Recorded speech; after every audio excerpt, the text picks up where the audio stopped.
और जो परम गति को प्राप्त हो गए, ऐसे जो भी संत भगत पहले हुए अब या आगे होंगे, उन सबको नमस्कार। ओम नमो भगवते वासुदेवाय। ये वसु है। हमारे शरीर में क्या है? हमारे शरीर किन से बना है? पंचभूत है इसमें, और सूर्य, चंद्रमा और आत्मा आत्मा है। और भगवान ने गीता में क्या बोला है? अहम आत्मा, कि हे अर्जुन, मैं आत्मा रूप से हूँ सबके, यानी कि अहम आत्मा गुडाकेशर, सर्वभूता से, सब भूतों के अंदर मैं आत्मा रूप से हूँ। तो आत्मा और भगवान एक चीज हुई कि दो? लेकिन कौन सा? शुद्ध आत्मा। वो जैसा तुम्हारा शुद्ध आत्मा है, वो भगवान कृष्ण का भी वैसा ही है। उसमें और तुम्हारे शुद्ध आत्मा में कोई अंतर नहीं है। इसलिए मूल जो दरअसल मूल है वो वैसा ही है तुम्हारा भी। लेकिन जो हमारा मिला हुआ आत्मा है, मिश्र चेतन है, उसमें अंतर है। जो मूल है वो तो जैसे मूल और मिला हुआ दो हो गए। ये समझ में आया कैसे दो होते हैं? आप जिसमें जी रहे हैं वो मिला हुआ है, और जब गाढ़ नींद में जाते हैं तो वो मूल है। इसलिए मूल में ना डर है, ना चिंता है, ना कोई किसी प्रकार का और भी खतरा है, नहीं है ना? लेकिन इसमें है, समझे कि नहीं? तो इससे कहते हैं कि मूल में नहीं है तो किस में है? अज्ञान में है। और यदि मूल में हो तो फिर कभी भी हटने वाला नहीं है, क्योंकि मूल में जो वस्तु होती है वो नहीं हटती है। जैसे कपड़े का रंग सफ़ेद है तो ये सफ़ेद ही रहेगा, कुछ भी करो, लेकिन मैल है वो हट जाएगा। क्यों? क्योंकि वो इसका मूल नहीं है।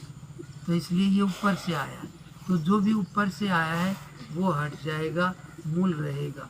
तो ये जितने भी विकार, बंधन, लोभ, लालच और भी विकार हैं, ये सारे ऊपर से आए हैं, ये मूल में नहीं है।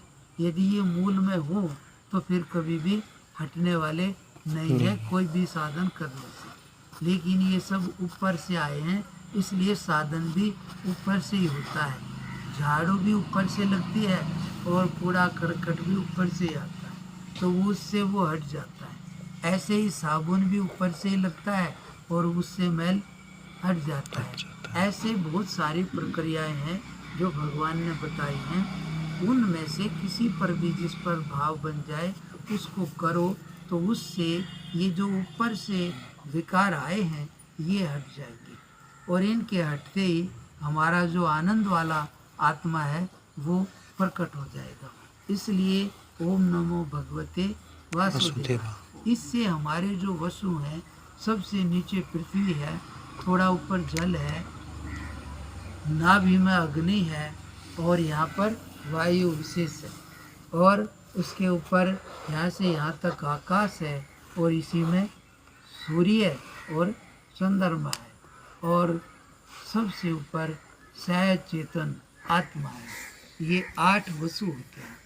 तो इसलिए ये इधर उधर हो जाए तो जो आत्मा का आनंद है वो नीचे तक नहीं जा पाता, समझे? और यदि ये सीधे हो जाए तो उसका हर एक जगह से आनंद पहुंच जाता है, फिर कहीं भी दुख दर्द नहीं। आदमी को कैसा भी दुख दर्द होता है, लेकिन नींद आ जाए तो फिर नहीं रहता। क्यों नहीं? क्योंकि उस समय जो वसु है वे सीधे हो गए, सब में उसका प्रवाह ठीक चल गया, और जैसे ही वो जागया वे टेढ़े हो गए, तो फिर दुख, चिंता सारे शुरू हो जाते हैं।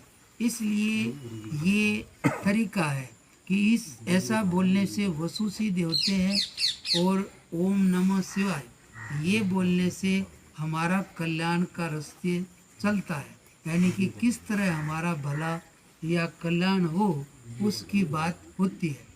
शुरुआत वो करेगा कि किस प्रकार से इस तरीके से इसका भला होगा, ऐसे करने से ये कार्य इधर भेजने, वो उसकी वो ख्याल करेगा। और इन सब बड़ों को, गुरु लोगों को, आचार्यों को, इनको नमस्कार करने से ये हमारा ठीक यहाँ का जीवन रास्ता चलेगा, क्योंकि ये अभी है और ये चीज़ें हमें जल्दी नहीं मिलती हैं होती हुई भी। लेकिन जो आचार्य है या जो आत्म प्राप्ति वाला कोई भी हो, वो अभी है तो वो हमारे ज़्यादा काम का है। बाकी जो हो के चले गए वे ज़्यादा काम के नहीं हैं, क्योंकि वो परम गति में चले गए। लेकिन जो अभी कोई है वो ज़्यादा काम का है। इसलिए ये है कि ए बोल के फिर जय सच्चिदानंद, मतलब हमारे लिए वो जो सच्चिदानंद स्वरूप है वो जय होने का मतलब कि इसकी प्राप्ति हमें हो, ये हमें मिले, इसलिए उसकी जय बोलते हैं। तो आप जिसके अब संसार में आप कोई भी कुछ भी भजन भाव भी करता है, लेकिन प्राप्ति किसकी होती है? जिसकी जय बोले, मतलब आप जिसको महत्व दोगे वो बड़ी बात है, ना कि आप भजन कर रहे हो वो बड़ी बात है। समझ में आया? क्या समझे? बोलो हाँ समझ आया। इसकी भी हमें भक्ति करते हैं, अगर उसकी जय बोलते हैं तो हमें मतलब प्रॉपर तरीके से प्राप्त होते हैं, तभी बोलते हैं। महत्व की बात है यहाँ की, महत्व की बात क्या, आप भक्ति करते हो, खूब भजन करते हो, लेकिन महत्व उसका है या और किसी चीज़ का? जयकारा तभी बोला जाता है जब उसका परम आनंद आता है। वो तो क्या है, दुनिया को कहाँ परमानंद जानता भी नहीं, सब जयकारा तो बोलते ही जैसा तैसा। लेकिन जयकारा बोले, कुछ भी भगवान का नाम ले, पर उनके अंदर महत्व किस चीज़ का है ये बात नहीं समझे।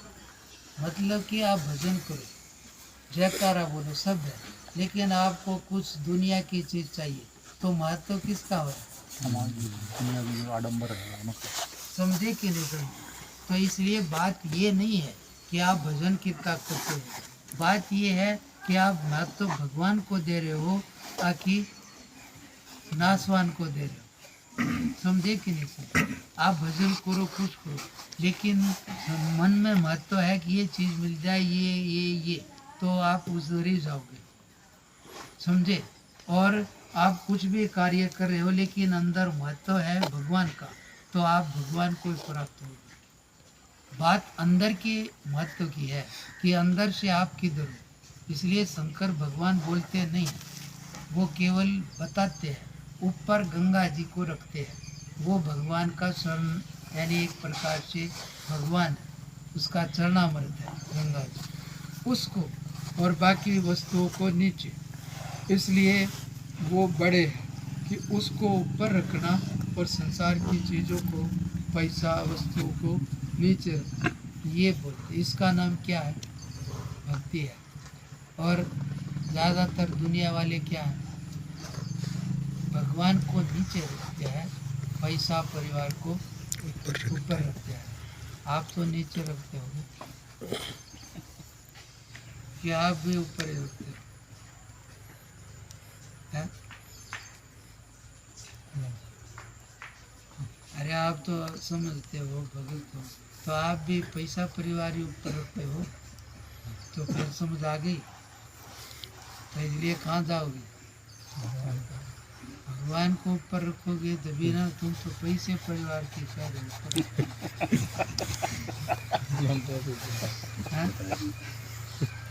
नहीं समझो कि भाई जिसको ऊपर महत्व दोगे वहीं तो जाओगे। तो इसलिए आदमी भजन करे, सब करे, लेकिन महत्व किसका है? भगवान। नहीं, ऐसा तो कौन है?